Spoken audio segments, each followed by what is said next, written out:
hails Ethiopia's strong economic growth.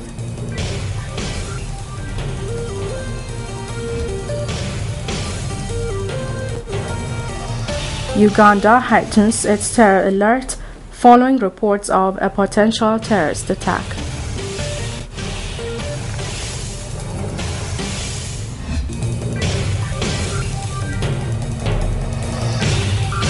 A very warm welcome to ETV News. I'm Rahim Teklehanes. The International Monetary Fund, IMF, commends Ethiopia's strong growth, performance and impressive progress in decreasing poverty and inequality under the Growth and Transformation Plan. The IMF Executive Board held its annual economic evaluation with Ethiopian officials. Abatahilu has more.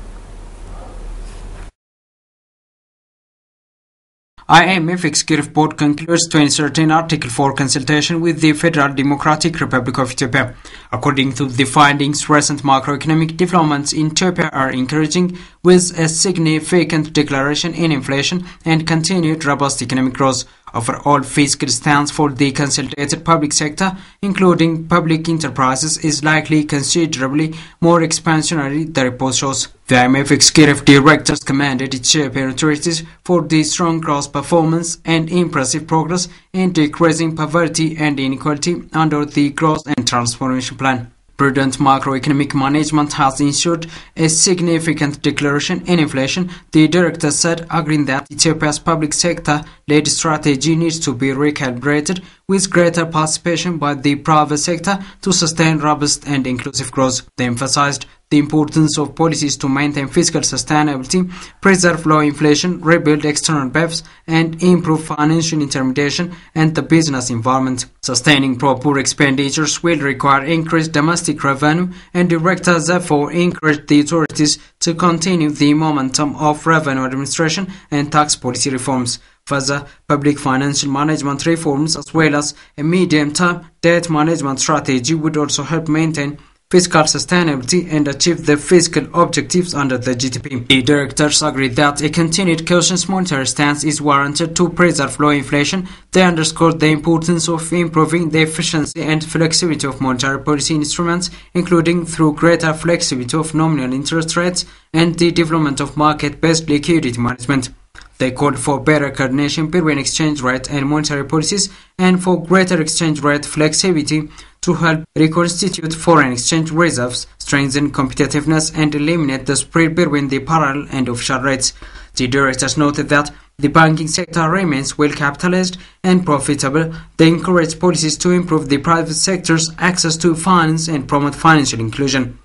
The Board of Directors underscored the transformation power of the private sector, which can be further harnessed to generate employment and sustain development. Accordingly, they advised the authorities to enhance competitiveness and attract foreign direct investment by improving the business climate and fostering competition. Acknowledging recent improvement in GDP statistics, the directors encouraged the Ethiopian authorities to make further efforts to improve data quality, particularly in the financial sector, with support from the International Monetary Fund technical assistance. Foreign, Defense and Security Affairs Standing Committee with the House of People's Representatives discussed a draft bill providing for the re-establishment of the Information Network Security Agency INSA with stakeholders.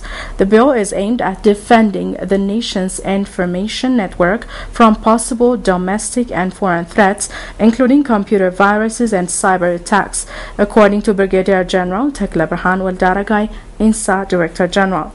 The agency responded to various queries raised by standing committee members and representatives of stakeholders.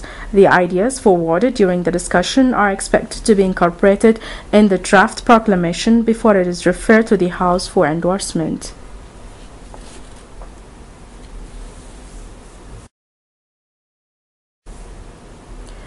Yara International disclosed it is ready to construct a site to utilize potash accumulation with an outlay of $700 million in Dalor area of the Afar region. The company has been conducting a survey for the past 3 years, which enabled it to discover around 500 million tons accumulated potash resource in Dalor, which meets international standards. Company Director Mr. Jörgen Stenvold told Ethiopian news agency that his company is ready to explore the product by allocating $40 million in the coming 15 months. The director added, following exploration tasks, his company is ready to build a site for production. In addition to jobs for pastoralists in the area, the company has created an opportunity for Samara University students to conduct geosurvey. Ethiopian Sugar Corporation said expansion projects carried out on existing sugar factories during the previous year enabled the country to meet the local demand for sugar. Corporate Communication Director with the corporation, Zemedkun Tekle, told Ethiopian news agency that the expansion has been undertaken in Wanji, Shoa, Fincha, Metahara, and Tendaho sugar factories.